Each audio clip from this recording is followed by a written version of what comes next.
नमस्कार मैत्रिणींनो, मी मृणाली आपल्या चॅनलमध्ये आपल्या सर्वांचं स्वागत करते। तर मैत्रिणींनो, आपण नेहमीच बेकरीमधील केक खातो, तर आज आपण सोप्या पद्धतीने घरच्या घरी फ्रेश कसा रवा केक बनवायचा ते पाहणार आहोत। तर त्यासाठी लागणारे साहित्य आहे, तर इथं मी 1.5 कप रवा घेतलेला आहे, त्यानंतर 1.5 कप दूध, त्यानंतर अर्धा कप मैदा, 1 कप पिठी साखर, अर्धा कप दही, अर्धा कप तूप, त्यानंतर मी इथं 1.5 चमचा बेकिंग पावडर घेतलेली आहे, त्यानंतर मी इथं टुटी फ्रुटी घेतलेली आहे, तसेच व्हॅनिला एसेन्स। तर आता आपण कृतीला सुरुवात करूयात। सर्वात आधी आपण दूध याच्यामध्ये घालून घेऊयात। इथं मी म्हशीचं दूध घेतलेलं आहे। त्यानंतर आपण आता याच्यामध्ये दही घालून घेऊयात। तसेच आता आपण तूप देखील घालून घेऊयात। त्यानंतर पिठी साखर, तुम्हाला कमी जास्त गोड हवाय तर तुम्ही साखर कमी जास्त प्रमाण करू शकता। तर आता आपण हे छान फेटून घेऊयात। हे आपल्याला एकसारखं 5 ते 10 मिनिटं फेटून घ्यायचं आहे।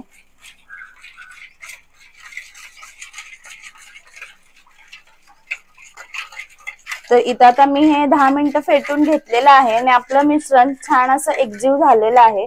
तर आपण याच्यामध्ये आता रवा घालून घेऊयात। इथं मी 1.5 वाटी रवा घेतलेला आहे। आपल्याला मेजरमेंट सर्व एकाच कपाने करून घ्यायचं आहे, म्हणजे आपलं प्रमाण चुकलं जाणार नाही। तसेच इथं मी अर्धी वाटी मैदा घेतलाय, तो देखील आपण याच्यामध्ये घालून घेऊयात।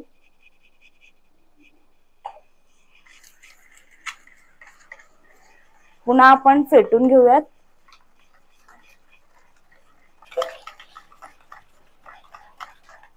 एकसारखंच आपल्याला हे फेटायचं आहे।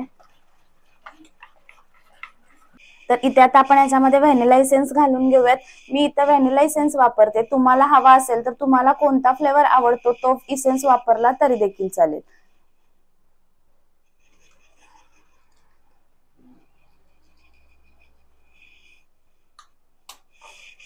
आता आपण हे फेटून घेऊयात। पुन्हा आपल्याला हे एकाच दिशेने फेटायचंय, म्हणजे आपला केक स्पॉन्जी होतो।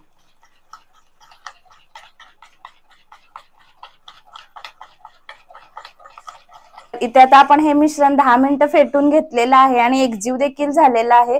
तर आता आपण हे 10 मिनिटं झाकून ठेवूयात, म्हणजे आपला रवा छान फुलला जाईल। तर इथे आता आपली 10 मिनिटं होईपर्यंत आपण कढई प्रीहीट करून घेऊयात। तर इथे मी चुलीवरती कढई तापत ठेवते। तसेच आता आपण केकचं भांड ठेवण्यासाठी याच्यामध्ये एक स्टँड ठेवून घ्यायचं आहे।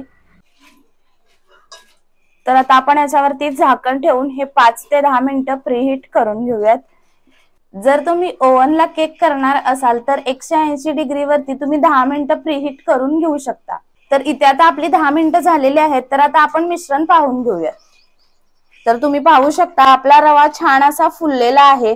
तर आता आपण याच्यामध्ये बेकिंग पावडर घालून घेऊयात। इथं मी फक्त बेकिंग पावडरच वापरते, बेकिंग सोडा आपल्याला वापरायचा नाहीये। इथं मी 1.5 चमचा बेकिंग पावडर घेतलेली आहे। तसेच आता आपण याच्यामध्ये टुटी फ्रुटी घालून घेऊयात। तुम्हाला पाहिजे तर तुम्ही ड्रायफ्रूटचे काप देखील घालू शकता।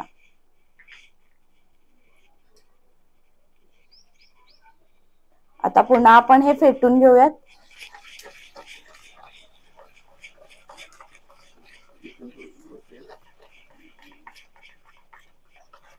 तर आता आपल्याला हे जास्त वेळ फेटायचं नाहीये, आपण याच्यामध्ये बेकिंग पावडर घातलेली आहे। तर आता आपल्याला हे मिश्रण पटकन भांड्यामध्ये ओतून घ्यायचं आहे। तर इथं आता मी हार्ट शेपचं भांड घेतलेलं आहे, तुम्हाला पाहिजे त्या शेपचं तुम्ही वापरू शकता।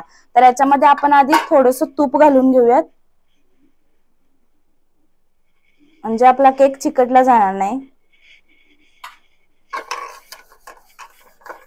तर इथं आता आपल्याला हे तूप सर्व बाजूला लावून घ्यायचं आहे। तर इथं आता मी बटर पेपर घेतलेला आहे, तो आपल्याला भांड्यामध्ये ठेवून घ्यायचा आहे। तर इथं आता आपण हे मिश्रण भांड्यामध्ये ओतून घेऊयात।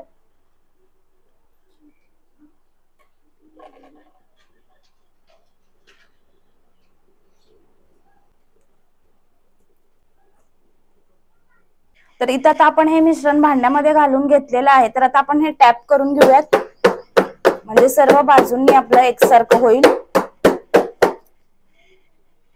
तसेच आता आपण याच्यामध्ये डेकोरेशन साठी थोडीशी तुटी फ्रुटी घालून घेऊयात.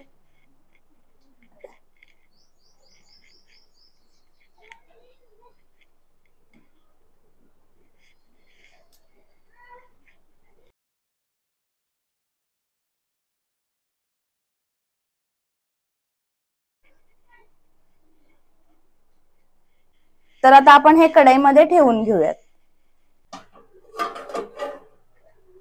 तर इथं तुम्ही पाहू शकता आपली कढई प्रीहीट झालेली आहे. तर इथं आता आपल्याला हा केक 30 ते 35 मिनिटं बेक करून घ्यायचा आहे. तसेच जर तुम्ही ओव्हनला केक करणार असाल तर 180 डिग्री वरती तुम्ही 30 ते 35 मिनिटं ठेवून घेऊ शकता. तर इथं आता मी आपला केक 30 मिनिटं बेक करून घेतलेला आहे. तर आता आपण बघूयात आपला केक बेक झालाय की नाही. तर इथं आता तुम्ही पाहू शकता आपला केक बेक झालेला आहे आणि छान असा फुललेला देखील आहे. तर आता आपण पाहूयात पूर्णपणे हा बेक झालाय की नाही. इथे आता मी चाकूच्या सहाय्याने बघते. तर आपल्याला अशा पद्धतीने चाकू घालून बघायचा आहे. तर तुम्ही पाहू शकताय चाकूला आपला केक लागला गेला नाहीये. तर हा आपला छान असा बेक झालेला आहे. तर आता आपण हा काढून घेऊयात.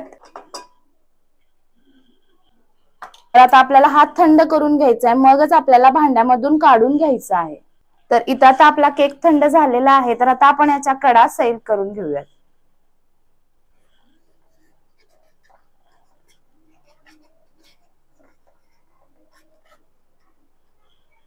तर इथं आता मी एक प्लेट घेते. तर आपल्याला ही प्लेट याच्यावरती उलटी ठेवून घ्यायची आहे आणि इथं आपल्याला हे भांडं याच्यामध्ये पलटी मारून घ्यायचं आहे.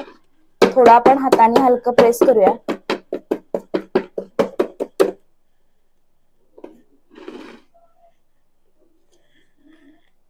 तर तुम्ही पाहू शकता आपला केक छान असा निघला गेलेला आहे. तर आता आपण याच्यावरील बटर पेपर काढून घेऊयात.